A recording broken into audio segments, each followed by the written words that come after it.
Shvetsiya migratsiyasi xizmati Abdulaziz Abdujalilovni O'zbekistonga deportatsiya qilmoqchi. Matbuot bayonoti.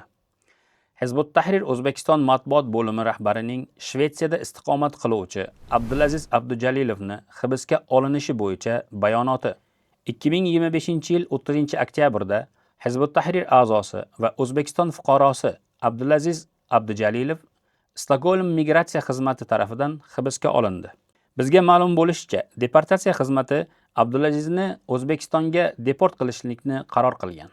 Shu munosabat bilan Shvetsiya migratsiya xizmati e'tiborini quyidagilarga qaratmoqchimiz. Birinchidan, Hizbut Tahrir bu faqat fikriy va siyosiy ishlar bilan cheklangan, har qanday zo'ravonlik faoliyatidan qochadigan islomiy siyosiy partiyadir.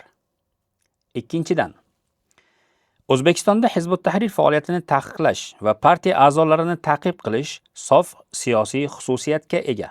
Buni ko'plab mutaxassislar va inson huquqlari faollari ta'kidlagan va haligacha ta'kidlab kelmoqda.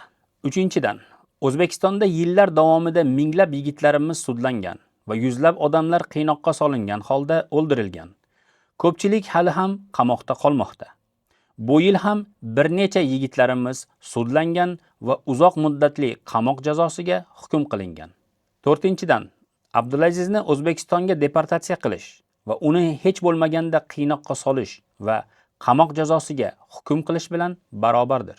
Yuqoridagilarni inobatga olgan holda sizdan Abdulazizni deportatsiya qilishni to'xtatishingizni va uni tezda ozod qilishingizni so'raymiz.